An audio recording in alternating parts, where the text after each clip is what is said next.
내가 죄가 있다면 남편을 사랑한 죄밖에 없다. 네, 두 번째 이야기로 넘어가겠습니다. 사건 이야기인데요. 2012년 5월 3일 전북 완주군 상관면 신리 21번 국도 고덕터널 인근 갓길에서 주차되어 있던 1톤짜리 냉동탑차가 마침 실종신고로 주변을 탐색 중이던 경찰에 의해 발견됩니다. 경찰은 차 내부를 살폈고 이곳에서 총 3구의 시신을 발견하게 되며 오늘의 이야기도 함께 시작됩니다.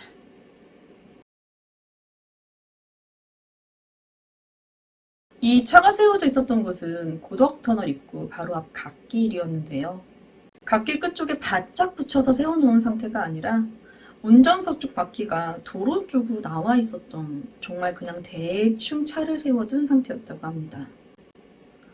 차가 언제든지 다니는 도로였던 만큼 다니는 차들이 탑차가 주차된 상태를 보고 빵빵 거릴 수 있을 정도로 제멋대로 세워둔 상태였다고 합니다. 인근을 지나던 경찰 역시 이렇게 세워둔 차를 보고 운전자를 확인하기 위해 이 탑차에 다가섰던 것이었는데요. 이곳에서 충격적인 것들을 보게 됩니다. 냉동탑차에서 발견된 시신은 총 3구, 운전석에 1구, 적재함 속에서 2구가 발견되었는데요. 운전석에서 있던 남성은 발견 당시 고개를 떨군 채 앉아있는 상태로 사망했었으며 조수석에서 사용한 흔적이 있는 번개탄이 발견되었습니다. 적재함 속 시신 2구는 이불이 덮여져 있는 채로 발견이 되었는데요. 이불을 들춰보니 이 손과 발이 뒤로 묶여져 있었고 얼굴에는 테이프가 칭칭 감겨져 있었으며 입에는 재갈과 수건이 물려져 있는 상태였다고 합니다. 무엇보다 부패가 매우 심한 상태였다고 합니다. 경찰은 즉시 이들의 신원과 사망 원인에 대한 조사에 들어가게 되죠. 신원하기는 어렵지 않았어요. 마침 이들이 발견되기 13일 전인 4월 20일 행방불명으로 실종신고가 되어 있었기 때문이었는데요. 이로 인해 운전석에서 사망한 채 발견된 사람은 당시 49세의 고씨, 그리고 적재함에서 발견된 사람은 각각 44살의 윤씨와 55살의 정씨로 밝혀집니다. 운전석에서 사망한 고씨는 발견 3일 전에 사망한 것으로 추정되며 사인은 예상했던 대로 번개탄으로 인해 일산화탄소 중독으로 인한 사망이었습니다. 반면 적재함에서 발견된 정씨와 윤씨의 경우 발견 10일 전에 사망한 것으로 추정되는데 발견 당시 부패가 매우 심했던 두 시신은 정확한 사망 원인을 추정할 수 없었다고 해요. 하지만 질식사했을 가능성이 크다는 참고 결과가 나왔다고 합니다. 자, 이제 조사 결과가 발표되는데요. 운전석에서 발견된 고씨는 전라북도 전주에서 큰 웨딩홀을 운영하던 고사장이라고 합니다. 적재함에서 발견된 정씨와 윤씨와는 채무 관계가 있었고 채권자였던 정씨와 윤씨에게 몇 년 전부터 집요한 빚독촉에 시달려 매우 힘들어하던 상태였다고 합니다. 결국 이를 견디지 못하고 고사장이 둘을 불러내 전기 충격기로 정신을 잃게 한 후 결박, 둘을 탑차에 싣고 다니다 두 사람이 사망했고 사망에 이르기까지 할 생각이 없었던 고사장이 이를 비관하며 번개탄을 피워 스스로 생을 마감한 것이라며 일단락 짓게 되죠. 전문가들은 이 사건이 고사장이 혼자서 윤씨와 정씨, 이 건장한 남성 둘을 납치해 살인하고 자살로 마감했다는 것에 많은 의문점이 남는다고 하는데요. 첫 번째, 가장 큰 의문점이 뭐냐면 정말 이 범행이 혼자서 가능했냐는 것입니다. 당시 고사장은 당뇨의 합병증으로 고생을 하고 있었고 50kg밖에 나가지 않는 굉장히 왜소한 체격이었다고 합니다. 그럼 그가 건장한 남성들을 제압하고 납치가 가능했을 거냐는 거죠. 물론 고사장이 전기 충격기를 사용했고 쓰러진 돌을 차례로 결박해 차량에 태웠을 수도 있겠지만 결박까지는 가능했더라도 혼자서 둘을 차량까지 옮기기가 매우 힘들었을 거라는 겁니다. 두 번째는 발견된 윤 씨와 정 씨의 상태입니다. 둘의 사망 원인이 질식사했을 가능성이 크다였잖아요. 어떻게 보면 당연해 보이죠. 얼굴에 테이프가 칭칭 감겨져 있는데, 그런데 이 피해자들의 얼굴에 감긴 테이프도 코 부분은 뚫려 있었다고 해요. 그러니까 테이프가 얼굴을 칭칭 감았다고 해도 이걸로 인해 질식할 가능성은 매우 희박하다는 거죠. 다만 이 차가 냉동탑차잖아요. 냉동탑차의 특성상 적재함 칸이 밀폐된 공간이었을 거고, 이 밀폐된 공간 안에서 결박되어 있던 두 명이 질식사했을 가능성이 크다고 합니다. 그런데 이 둘을 납치한 이유가 몇 년간 고 사장을 집요하게 채무로 괴롭혔다는 게 이유였잖아요. 원한이었다는 거죠. 그런 것 치고는 소위 너무 곱게 보내줬다는 거예요. 이 둘의 시신에서 흉기로 인한 자상이 발견이 되기는 하는데, 이게 또 양말 등으로 지혈한 흔적도 발견되었다고 해요. 그러니까 정말로 치정, 원한에 의한 납치와 살인보다는 부주의하게 탑차에 싣고 다니다 보니 어쩌다가 사망하게 된 것으로 보인다는 거죠. 세 번째는 이번 이야기의 가장 큰 주제이기도 한 고 사장이 정말 둘을 살해하고 자살을 한 것이 맞는가입니다. 범죄심리 전문가는 번개탄에 주목을 하는데요. 보통 번개탄으로 자살을 결심한 사람들은 번개탄을 외부에서 반 정도를 태우고 내부로 가지고 온다고 해요. 이게 번개탄이 일산화탄소가 발생하기 전까지, 그러니까 제대로 타기 전까지 매캐한 연기가 엄청나게 발생을 하는데, 이게 정말 눈이 따갑고 숨이 막히고 굉장히 고통스럽다고 합니다. 그래서 연기는 어느 정도 빼고 일산화탄소만 배출되는 시점인 반 정도 태우고 내부로 가지고 와 자신은 술을 마신다든지 수면제를 복용한다든지 잠을 청한 형태로 이 극단적인 선택을 하게 된다고 합니다. 그런데 조수석에서 발견된 번개탄의 경우는 처음부터 차에서 피운 것처럼 보인다는 거죠. 그리고 자살하려는 사람이 선택한 장소가 너무 많은 사람들이 지나다닐 수 있는 노출된 장소라는 점도 함께 이유로 듭니다. 무엇보다 가장 중요한 건 차량 내부에서 고 사장의 지문이 발견되지 않았다는 점입니다. 경찰의 조사는 계속되었죠. 경찰은 조사를 하면서 차량 곳곳에서 지문을 발견하게 되는데요. 고 사장의 아들이었습니다. 왜소한 고 사장이 어떻게 건장한 두 남성을 혼자 납치를 할 수 있었는가라는 의문점이 여기서 풀리게 되는데요. 아버지 고 사장의 납치를 돕기 위해 아들과 아들의 지인인 조직폭력배 차씨, 고 사장의 사촌 처남 양씨, 그리고 고 사장 소유 원룸의 세입자인 구씨, 이 총 4명이 이 납치 사건의 공범으로 지목되며 체포됩니다. 이들은 각각 납치 및 감금 장소를 소개해주고 냉동탑차 렌트, 납치 계획에 직접 참여하는 등 각자 맡은 역할들이 나뉘어져 있었다고 합니다. 이들을 신문하는 과정에서 조폭 2명이 더 연루되어 있다는 사실이 밝혀지며 추가로 2명이 더 체포가 되었고, 법원은 조직폭력배 2명에게 징역 3년, 아들에게 징역 2년, 고 사장의 사촌 처남 양 씨에게 징역 1년 6개월을, 범행을 도운 아들의 지인 차 씨와 세입자 구 씨에게 집행유예와 함께 벌금형을 선고하며 이 사건은 이렇게 마무리가 됩니다. 2012년 5월 3일 국도에 갓길에 세워져 있던 냉동탑차에서 세 구의 시신이 발견되었고, 이 세 구의 시신은 전주에 위치한 큰 웨딩홀 사장이었던 고 사장이 자신의 채무관계에 있던 정 씨와 윤 씨에 대한 원한으로 납치 및 살인하였고, 고 사장 역시 운전석에서 번개탄을 피워 스스로 생을 마감하였다. 이 과정에서 아들과 조폭 그리고 고 사장의 지인이 연루되며 그들에게 각각 형을 선고하였다. 이렇게 끝이 난 건데요.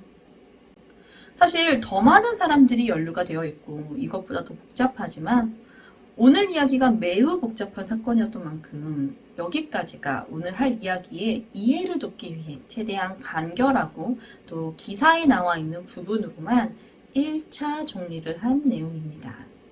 자, 이제부터는 결말이 난 이 사건에 추가적으로 의문점이 붙으며 이 사건을 끝나지 않은 사건으로 만든 몇 가지 추정과 가설들로 이 사건에 대해 더 깊게, 더 자세히 이야기해보려 합니다.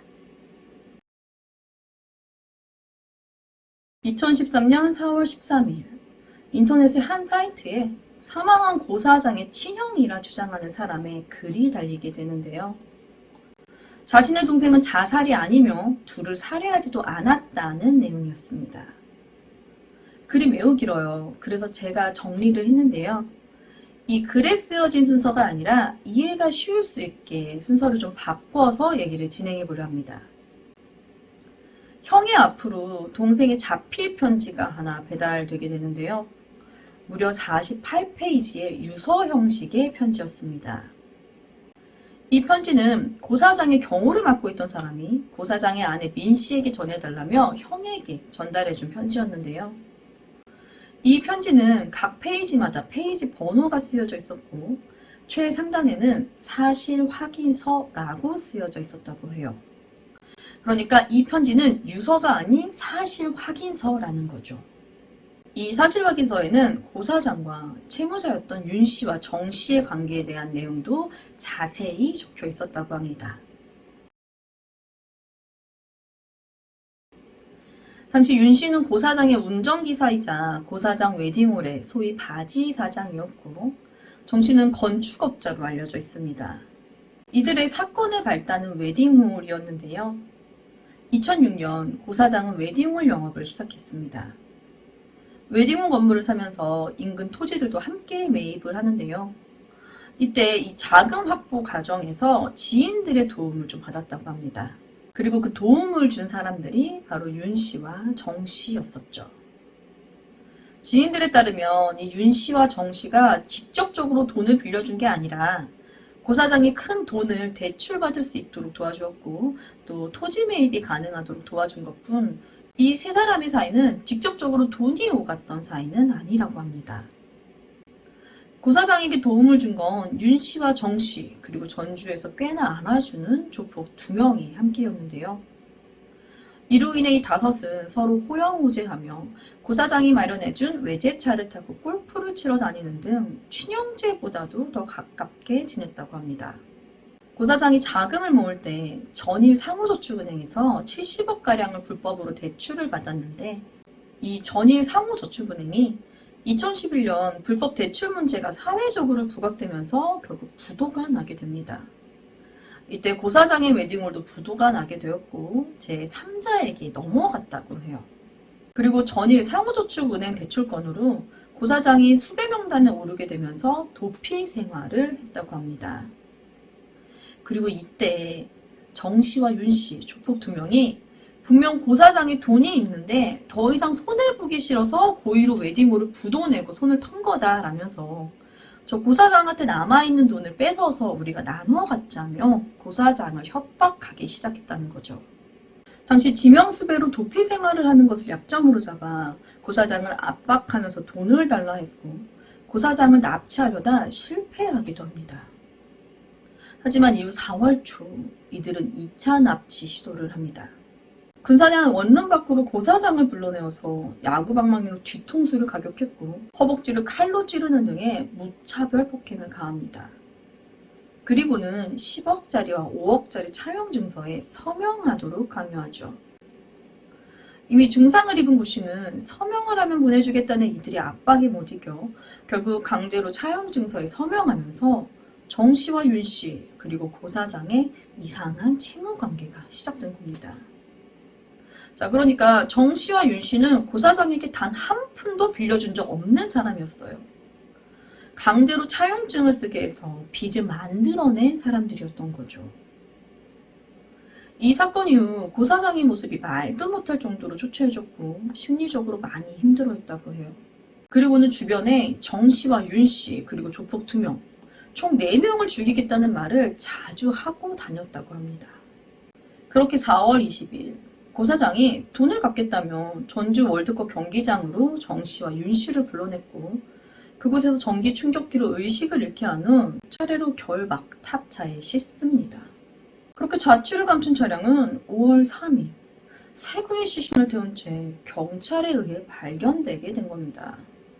그럼 고 사장이 납치한 게 맞고 둘을 살해 후 고 사장이 스스로 생을 마감하다는 게 맞다는 거잖아요.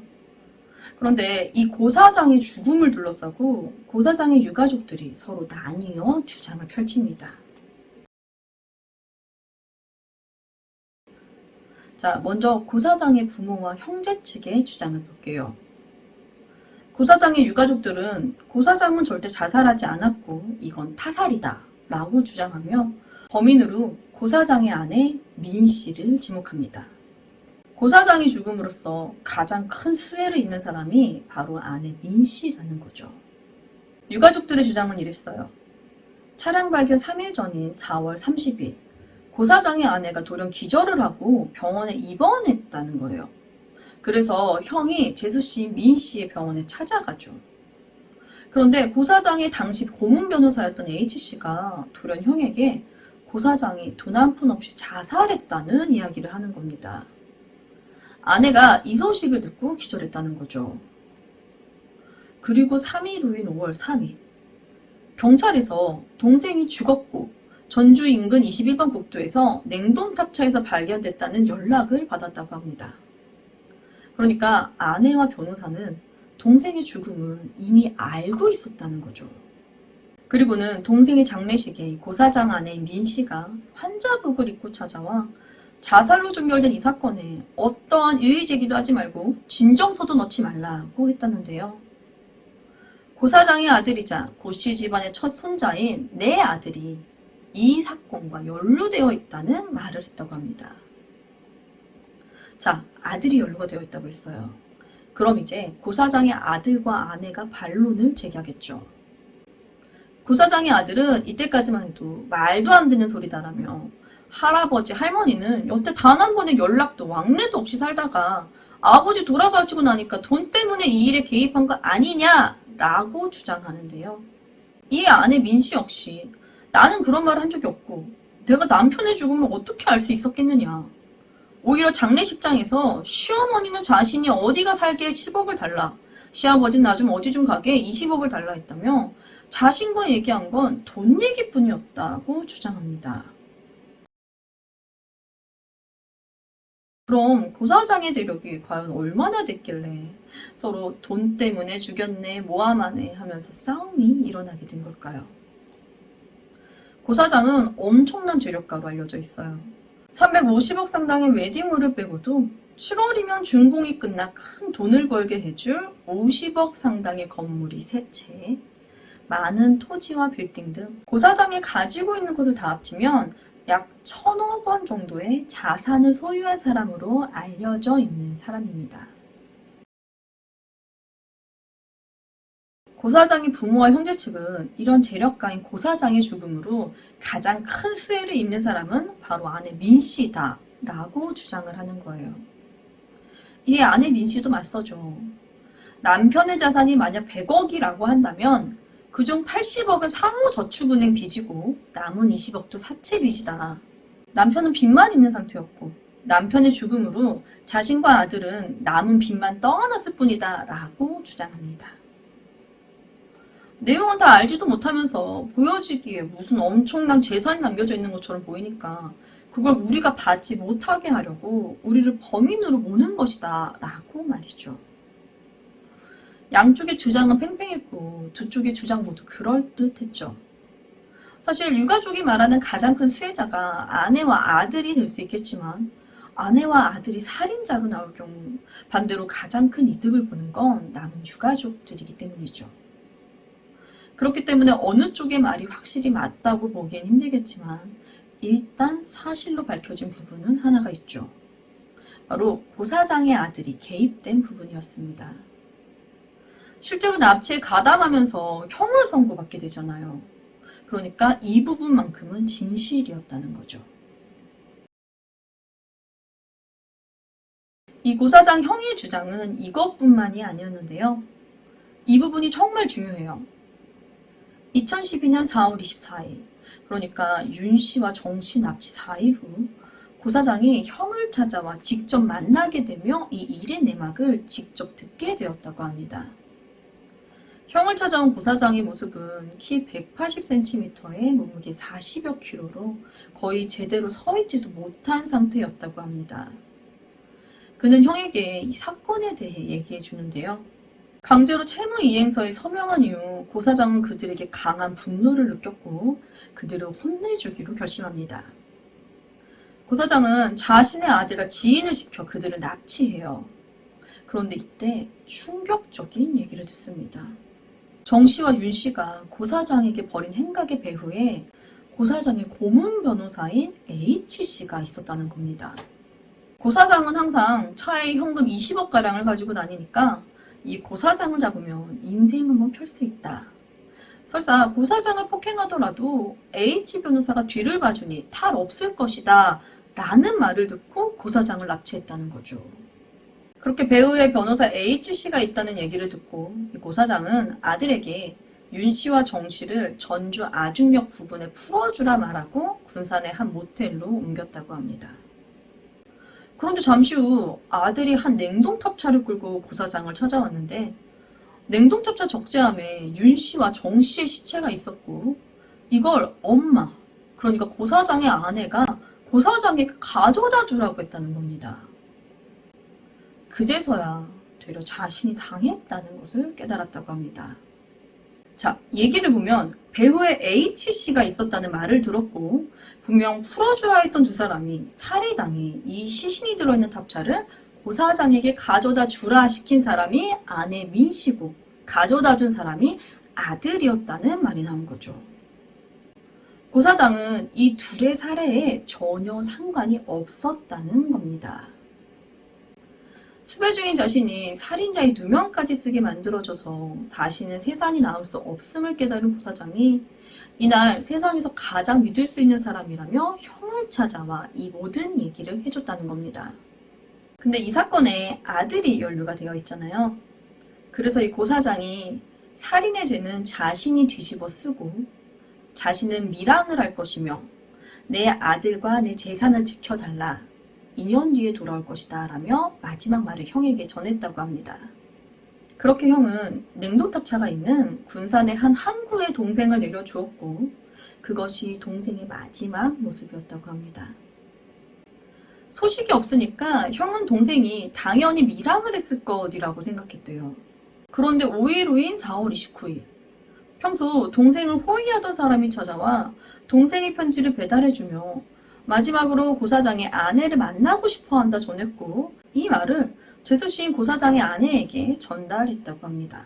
그리고 4월 30일 돌연 동생이 죽었다며 죄수씨는 병원에 입원하고 고문 변호사 H씨가 동생의 사망 소식을 전해줬다는 겁니다. 경찰보다 3일 더 앞서서 말이죠. 자, 형의 이야기에서 새로운 인물이 나왔죠. 변호사 H씨. 동생의 고문 변호사였던 H씨는 이 사건이 일어날 때쯤부터 아내 민씨의 변호사로 일했다는데요. 이 문제가 지속되는 동안에도 민씨의 변호사로 일임하고 있었다고 합니다.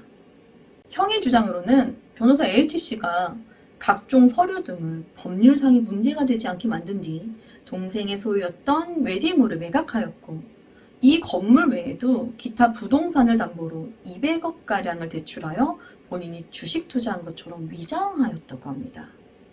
동생이 죽고 나자 동생 생전에 받은 서류 등을 이용하여 동생의 것들이 자신의 것이라고 주장한다고 합니다. 이런 변호사 H씨와 아내 민씨가 바로 고사장의 죽음의 배후에 있는 인물이라고 주장하는 거죠. 이번 이야기는 전주 냉동탑차 살인사건이었는데요. 이 사건은 요청해 주셔서 알아본 사건이었어요. 굉장히 복잡한 사건이죠. 연루되어 있는 사람들도 많고 이 사건을 제대로 파악하기 위해서 거슬러 올라가야 할 것들도 너무 많은 사건이에요. 그래서 굉장히 복잡한 사건인데요.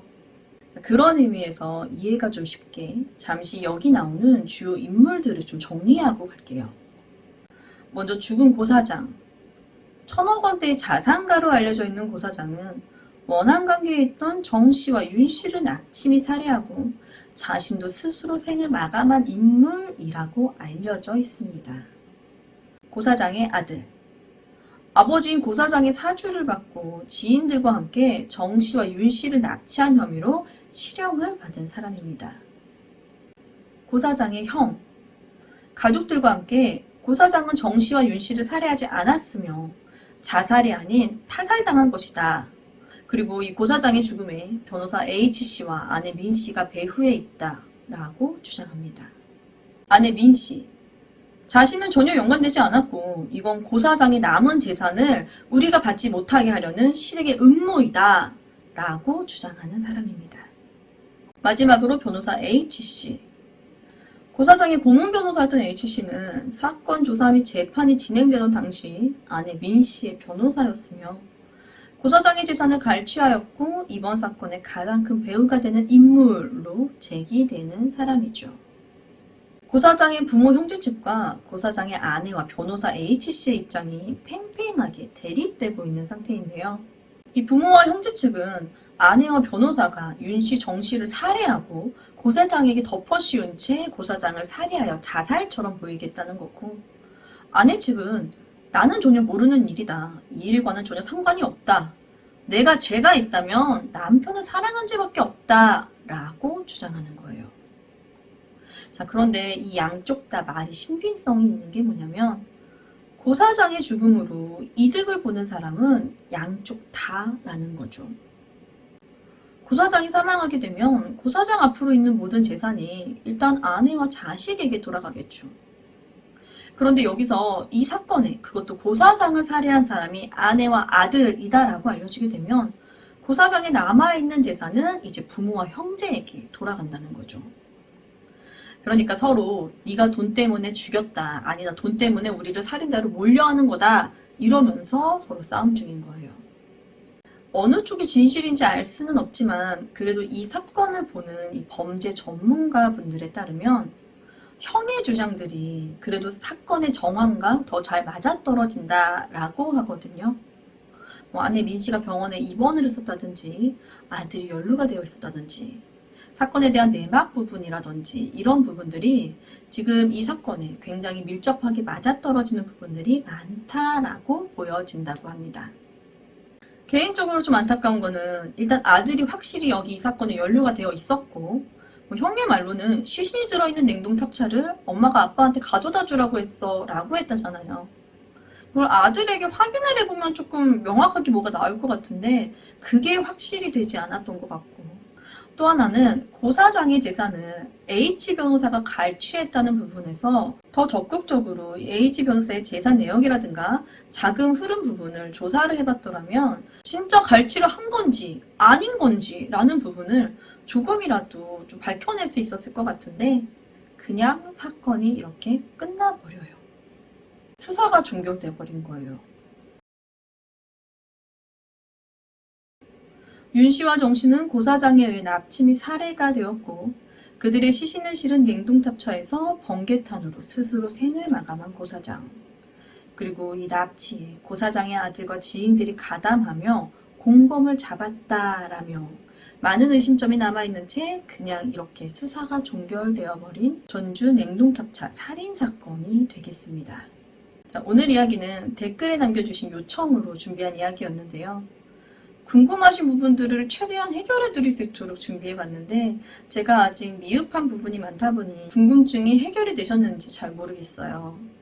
그리고 저의 개인적인 추측도 넣어줄 수 있는지 요청하셨는데 이거는 정말 죄송하지만 사건, 사고, 특히나 이렇게 명쾌하게 해결되지 않은 사건에 제가 개인적인 추측이나 생각은 잘 넣지 않기 때문에 그 부분은 넣지 못한 점 양해 부탁드릴게요. 하지만 언제라도 요청해 주시면 성심성의껏 준비하도록 하겠습니다. 준비한 이야기는 여기까지이고요. 저는 뉴스패치의 뉴스였습니다. 시청해 주셔서 감사합니다.